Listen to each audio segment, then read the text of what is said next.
ولكن وجودكم هنا ووجودكم انتوا علشان تاخدوا مني كلمه ده شيء يسعد قلبي ان اكون موجود وسط الاعلام اللي انا بحبه اصلا. فده تعرفوا ان انا نزلت، انا لما مشيت من الحفله مش مشيت علشان خاطر انا يعني مش عايز اعمل معاكوا حديث، لا هو احنا لا يا استاذ اسكتي لو سمحتي، اسكتي لو سمحتي، اسكتي لو سمحتي، انت اسكتي انت، لا ما تسكتنيش، اسكتي انت اخدت عشان انت اصلا مالكيش علاقه اصلا، ما بتعرفيش تعملي حفلات ولا بتعرفي تديري حفلات ولا ليكي علاقه بالحفلات. ازاي؟ انا بس وجودي هنا علشان وجودي هنا علشان ايه؟ علشان ياخد 80,000 دولار وتخرج. استاذ احمد ما تحترمش الشعب. استاذ احمد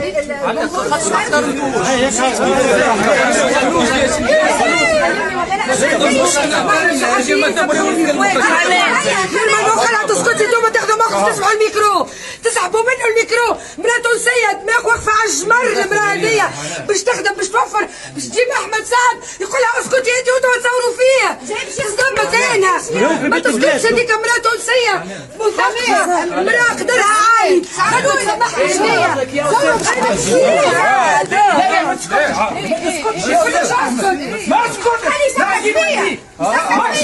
ماكش حارتي، ما تسكتش، راح يلعب فيه ولدي، ما تسكتش، مرتي ما تقولهاش. هذه توانتي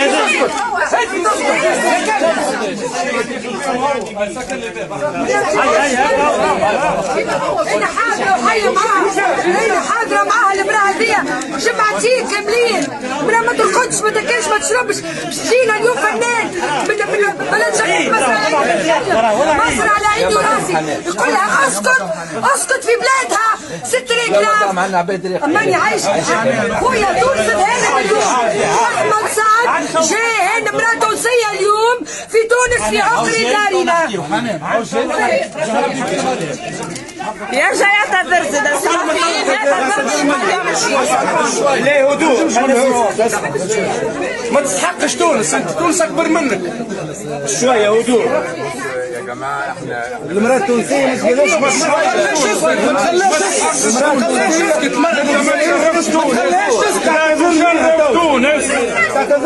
لا تشرف تونس، لا تشرف تونس، انت لا تشرف. نحن عاملين عليك مزيه.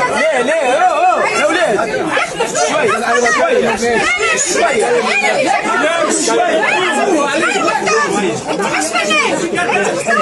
لا سهله ولا مرحبا.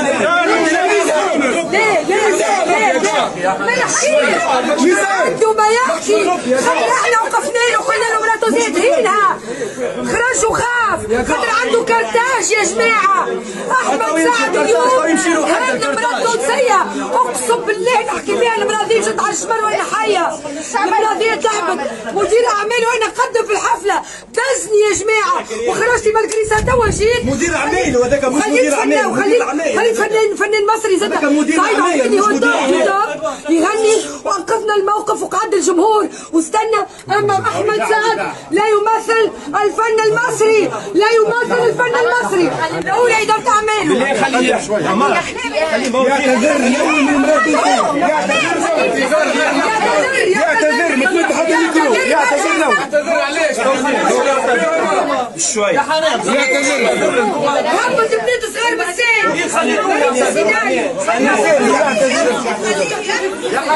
ايش يا مدام يروح ولا حتى ميكرو.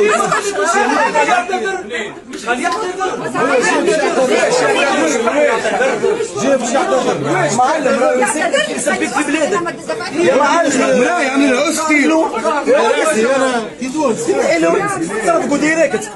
ليه العنف ليه؟ حتى واحد يتخلى. 400 مليون. مراه تعبت مشيت على الشمال باش تجيبه باش تسعد الجمهور التونسي. كريمه قولها اسكتي انت شكون هو؟ بس انت يحكي مع الجورناليست بتاعو كيك احنا الجورناليست قمه وقدر لهنا. السلطه الرابعه هذوكم ناس محترمين ومحترفين ولا بريف قاعدين مرزادين تعليل يستنوا في سي احمد سعد باش يصور ورجع خاطر عنده كارتاج خايف.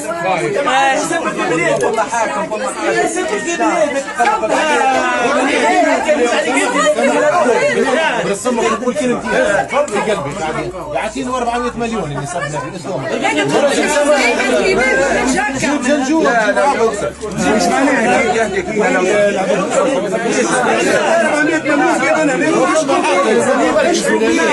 تعرفوا القانون خير من يا مدام حنان تعرفوا القانون خير من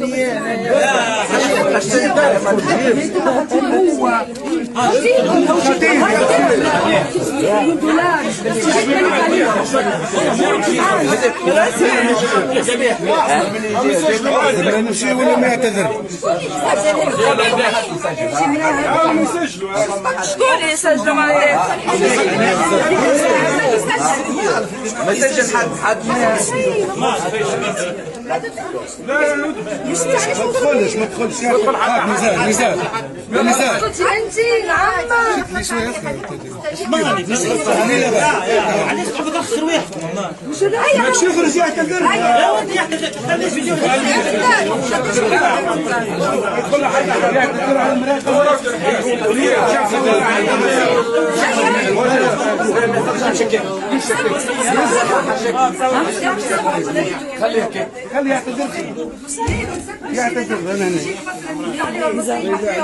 زعيم عادل امام قمه في الذوق قبلته محلاه يمثل مصر برشا فنانين يمثلوا مصر ونحبها مصر ونعشقها وعندي اصدقائي من مصر وماشيه لمصر جيت لي خدمه مع مصريين باذن الله مي اليوم اللي اكتشفتوا كلمه فنان اكبر من برشا كيفاش نقولوا احنا خدام يخدم يغني فقط تحت ربي ما هو ما يغني فقط.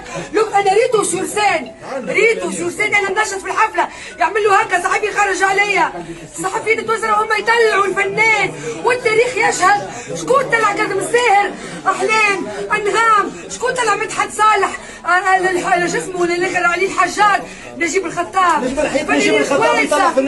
فنانين كويسه والصحافه التونسيه الرائده في كل مكان اليوم امراه تونسيه عامله مهرجان الدوله الثانيه جايبه احمد سعد بنت الريف يعلم بها ربي من مكتوبها الخاص وكانت ضيفه بحذايا في البرنامج وحكيت لي انا وليت نحب نعاون ولينا موجوده خاطر باش نقف معاها وربي يشهد وربي يعلم وانا مريضه وخاطر زاد مدام ساميه وخاطر نساء يخدموا يجي يقول لها اسكتي انت لا يا بابا بقول لك ما تسكتلكش دي مرأة تونسية حرة بنت بورقيبة بنت الدولة التونسية احنا نسائنا حرار وكان اليوم تونس رائدة راهي بنساها اوكي احمد سعد ايا نستم خويا ان شاء الله الكرتاج يجيوك العباد وين راحوا ناس كل هاي شكرا